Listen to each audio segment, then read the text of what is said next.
Long before the dot-com boom made file sharing a reality, and before the internet invaded every inch of our existence, there was a man named Marshall Mathers III, famously known as Eminem, who fell in love with the music of hip-hop. Eminem's childhood was rough. His father left the family when he was a toddler, his mother wasn't always motherly, and he was the frequent target of bullies at school. Amidst the chaos of his formative years, Em took refuge in the rhymes of hip-hop, a genre that had transcended its New York City roots and was now in the midst of its golden age. In hip-hop, Eminem discovered a creative outlet and a means to express his frustrations with poverty and his dysfunctional family. Driven by the conflicts in his personal life, he entered the local rap battle scene at the young age of 14, despite being a white artist in a predominantly black industry. With each verbal clash in the relentless Detroit underground, the teenage Eminem honed his skills as both a lyricist and a performer. By a sheer stroke of luck, a copy of Eminem's early project landed in the hands of Jimmy Iovine, co-founder of Interscope Records. Iovine played Eminem's music for his good friend Dr. Dre, and straight away, Dre demanded to find this artist who blew his mind. Before Eminem knew it, he was in a room with both Iovine and Dre, and by March 1998, he signed a record deal with Dre's label, Aftermath. Over the next several months, Eminem and Dre went on to work on Em's first major studio album. They were a match made in heaven, two perfectionists with supreme mastery of language and sound. Em and Dre worked extremely hard on every aspect of the album, from the vivid imagery and storytelling to the impeccable delivery and production. Then, on February 23, 1999, they finally unveiled their masterpiece, powered by the twisted mind of Eminem's alter ego. The Slim Shady LP became a critical and commercial success in short order. In the first week of its release, the album sold 283,000 copies, and in less than 2 months, it was certified platinum. While critics cried foul at the depictions of violence, drug abuse, and misogyny in Eminem's lyrics, few could deny his unparalleled wordplay and outstanding flow. At the year 2000 Grammy Awards, Eminem won Best Rap Solo Performance for the lead single My Name Is, and the Slim Shady LP was named Best Rap Album. Eminem was in position to take the hip-hop industry to unprecedented heights, but in the spring of 1999, shortly after the release of the Slim Shady LP, an idea was beginning to take shape. Shawn, an 18-year-old from Massachusetts, had a major gripe with the internet. He could not get reliable music downloads from the World Wide Web. In the early years of the internet's commercialization, there was no such thing as a streaming platform or websites where you could get MP3 files. Fanning, a computer programmer, wanted to alter that reality.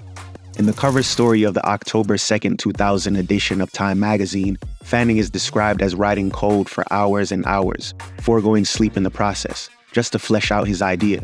His idea was so simple: a program that would allow computer users to swap music files with one another directly without going through a centralized file server or a middleman. The Time article goes deeper into his motivation. He worked feverishly because he was sure someone else had the same idea, that any day now some software company or media conglomerate would be unveiling a version of the same application, and then Fanning's big idea wouldn't be his anymore. Ironically, an application that would one day be accused of intellectual theft came to life because its creator didn't want his idea to be taken away from him. Before the spring of 1999 ended, Fanning finally finished his coding, with the help of his business partner Shawn Parker, as well as friends who lent their services as staff members. Fanning launched the beta program of Napster in June that year. The term Napster came from Nappy, a nickname of Fanning, who once sported curly hair. Napster was exactly how Fanning envisioned it, a peer-to-peer file-sharing application that would allow online users to access and download music files from one another's computers. With just a few clicks, music lovers could fill their hard drives with any album, any artist, any genre. Whether it be Missy Elliott, Nelly, or Outkast, Napster had it all. And the best part was that anyone could do this all for free with unlimited downloads. There was no need to fork over your hard-earned cash to record companies and distribution outlets. By October 1999, there were 150,000 users who had signed up for a Napster account. Each of them had access to a whopping 4 million songs in circulation on the platform. 5 months later, the population of the Napster community had exceeded the 20 million mark. At its peak, Napster had an astounding 80 million users. For music fans, Napster was a paradise of convenience, but for artists like Eminem, who spent years honing their craft so that great music could exist in the first place, it was a slap in the face and an assault on their livelihood. It would not take long for musical acts and record labels to clap back. However, there were a number of personalities in the music industry that actually expressed their support for Napster. Songwriter and producer Moby was very flattered that his music was being circulated on the platform. Courtney Love, meanwhile, said that the real pirates in this entire situation were the major label recording contracts.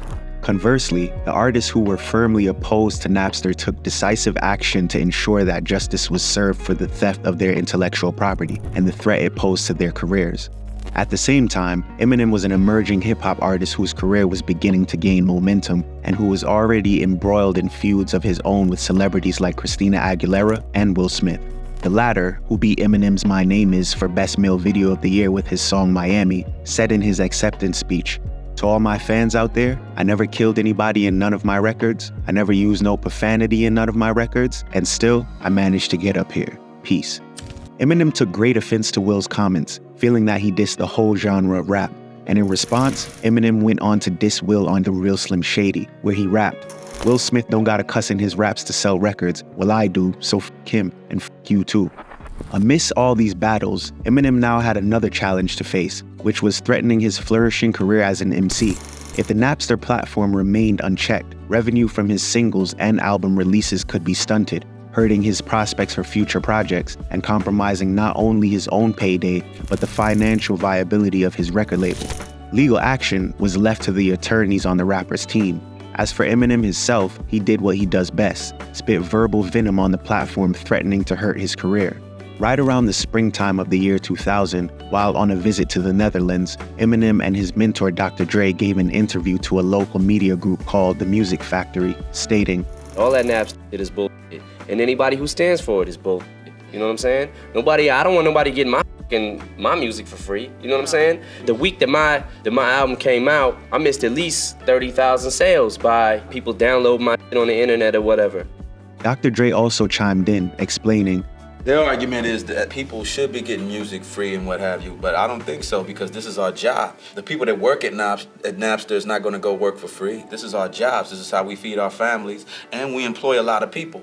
On April 20th of the year 2000, MTV.com reported that a track entitled The Real Slim Shady had leaked on Napster.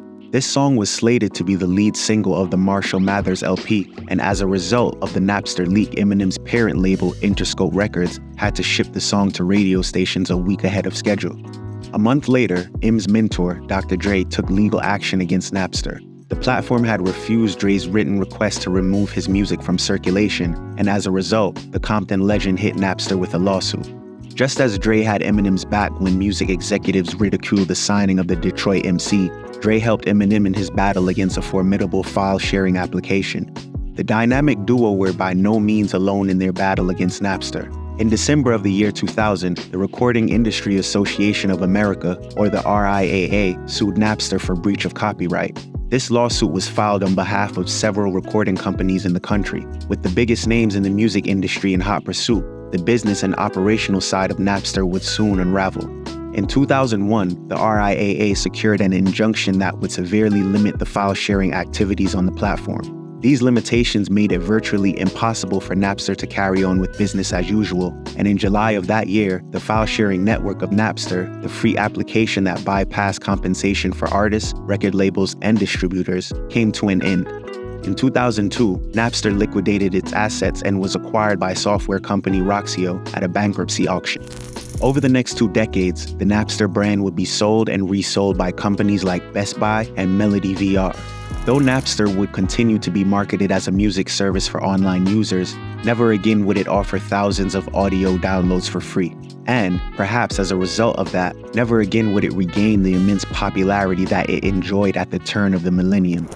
As for Eminem, while he was unhappy about losing out on album and record sales, the Marshall Mathers LP went on to sell 25 million copies worldwide, going 11 times platinum in the process. His next album, 2002's The Eminem Show, sold 27 million copies and went 12 times platinum. Thanks to the staggering sales of these critically acclaimed albums, as well as the stellar performances of 2004's Encore and 2009's Relapse, Eminem became the best-selling music artist of the 2000s. To date, Eminem has released 12 studio albums, won 15 Academy Awards, and cemented his place in music history by being inducted into the Rock and Roll Hall of Fame.